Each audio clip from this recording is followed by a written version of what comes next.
The cuffs bit into my wrist so hard I tasted metal in my mouth, and Captain Doyle Kincaid leaned in like he owned the morning, the road, the air in my lungs. "You picked the wrong county to move weight through," he hissed cheek to cheek with me over the cruiser hood. His breath smelled like burnt coffee and victory.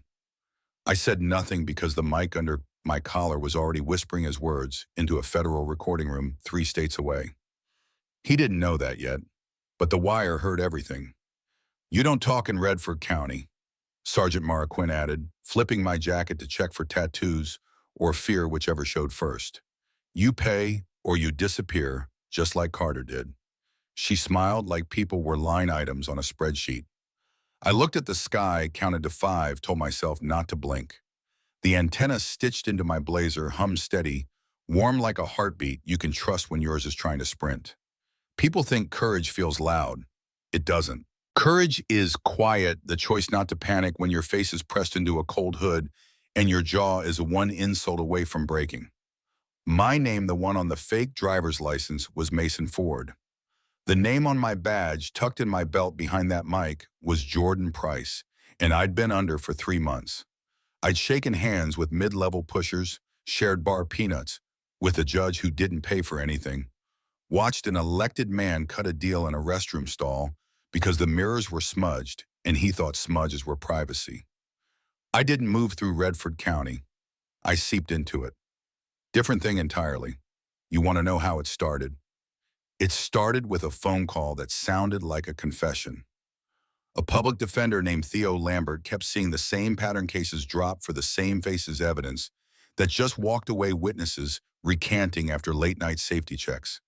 He said, "Agent, I think the courthouse is the crime scene." He was right. Follow the money, sure, but follow the fear and you'll get there faster.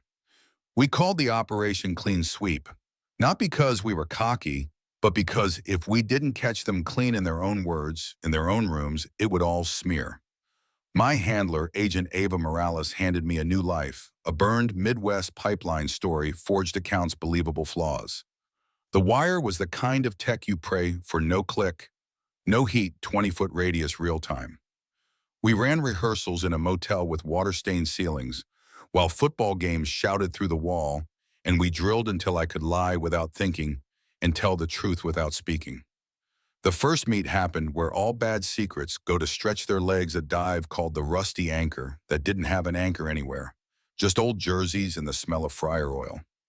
I ordered whiskey neat like we planned, dropped a phrase only the right ears would understand, and the bartender tipped his chin to the back. Doyle Kincaid slid out of a private room in jeans and authority, shook my hand like a salesman and said, "You looking for peace or profit?" Son, and said both, and he grinned because corruption loves ambition, and other people makes it feel like friendship.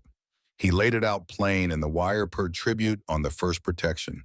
All month, friendly prosecutors, a judge named Leonard Pike who viewed justice as a menu. He bragged the way men brag when they think the world is a small town and their names are the only ones on the mailboxes. "We've been greasing this machine 8 years, he said, tapping the table with 2 fingers like a metronome, and not a single serious conviction stuck. I nodded like I was impressed. Inside, I was counting charges. 3 weeks later, I was in the room nobody knew ever gets into a storage warehouse with stacked pallets and colder air than outside. Doyle Sergeant Quinn Mayor Calvin Hargrove, in a golf sweater. Judge Pike with soft hands, 2 heavies who weren't subtle about it. They argued whether to shut down for a while federal sniffing rumors, and then Doyle did what the greedy always do. He boasted past his safety. Carter learned the rules. He said, "Eyes on me," voice just loud enough to land on tape. "Raven Run keeps what it's fed." The room didn't breathe for a second. That was the name of the creek where people fell. I swallowed and stared at a crack in the concrete so they'd think I was memorizing what fear looked like. Really, I was building a timeline in my head. Location, confession, corroboration. You want to know the worst part of being under? It's not the violence. It's pretending to like people who would hurt your family for free. It's laughing when they make a joke about who deserves to be safe. It's carrying a second voice around the one that whispers, "Don't react." Not yet. It all snapped in the station. Doyle had me cuffed to a chair in an interrogation room with paint the color of cheap oatmeal. 2 hours of questions that were mostly threats wearing costumes. He slid a photo across the table, my sister Camille leaving her apartment in a blue sedan. She still walks alone in the mornings, he asked softly, almost kindly, and the room tilted. Sergeant Quinn checked her watch and said, 2 hours to tell us who's paying you, Mason. Or Jordan? Whichever gets you killed slower. She liked little knives and deadlines. Here's the thing about fear. It narrows or it sharpens. Mine sharpened. I looked at Doyle at the bags under his eyes and the coffee burn on his sleeve, and I told him a story he didn't expect. You slipped at the anchor, I said, calm, almost bored, bragged about Judge Pike's 50 grand for the Torres dismissal, bragged about the Riverside meetings, bragged about Raven Run like it was your backyard. He blinked the way men blink when they haven't moved their neck in a decade. How would you know that, he asked, and I said, because I'm not a dealer, Doyle. I'm a federal detective who's been recording you for 3 hours. He reached for my throat, of course he did, and squeezed just hard enough to feel like a choice. I'll kill you before you finish that sentence, he said, voice shaking, and I nodded toward my collar. You already finished it for me. The wire caught the scuffle, the threat, the bribe. He tried a second later. We can make you rich. We can make you untouchable, and then the rage when money didn't work. He drew down gun against my head, and it got very, very quiet. I thought about Camille's laugh. I thought about Theo's quivering voice on that first phone call. I thought about all the people who learned to drive the long way around the courthouse because it felt like a trap. Go ahead, I said, steady, meeting him right in the center. You murder a federal officer on live audio. You don't just lose your badge, you lose your air. Sergeant Quinn finally broke Doyle. Stop talking, she said, eyes gone wide, and that's when the door behind him exploded. You never forget the sound of a breach. It's thunder getting personal. Agent Morales led the first stack in voice like a siren that means that FBI drop it now, and Doyle's hand trembled, then caved, the gun clattering to the tile. The next 30 minutes were handcuffs, Miranda, a mayor shouting the wrong lawyer's name, a judge pretending he'd been asleep for a year.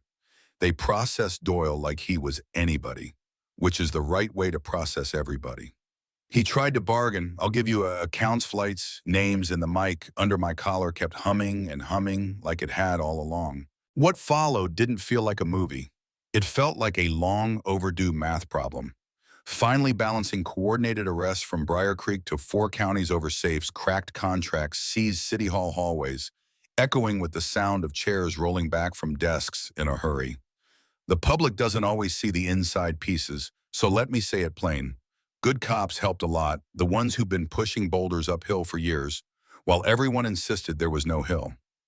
We got tips from church secretaries and line cooks, a widow who kept a ledger because she didn't trust what her eyes were seeing, a high school kid who worked part-time at a car wash and knew which trunk got wiped twice on Tuesdays.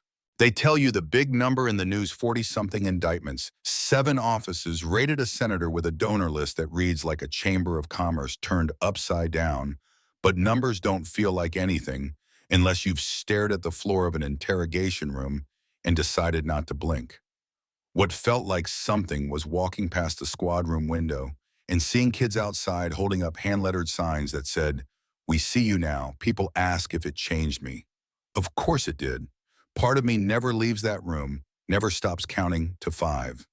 But another part got louder, the part that believes sunlight can still do what it's always done, even when you're sure the windows are painted shut. Years later, I stood in front of a new class of agents. More women, more brown faces, more first-gen college kids who called their moms on breaks, and I told them the truest thing I know, which is this: oversight isn't an enemy, it's a seatbelt. You don't put it on because you plan to crash. You put it on because you want to get home. Do I think it's over the rot, the swagger, the deals whispered in rooms that smell like bleach? No. Corruption has patience. It will shave, change its shirt, smile at you from a podium and say, trust me. That's why regular people matter. The clerks, the teachers, the jittery public defender who finally said out loud what everyone else only muttered in hallways. That's why I wore the wire. Not because I'm brave, I'm really not, but because silence is expensive and somebody was already paying too much. Doyle Kincaid sits where the lights never turn all the way off. Sergeant Quinn writes statements that undo other statements, one line at a time.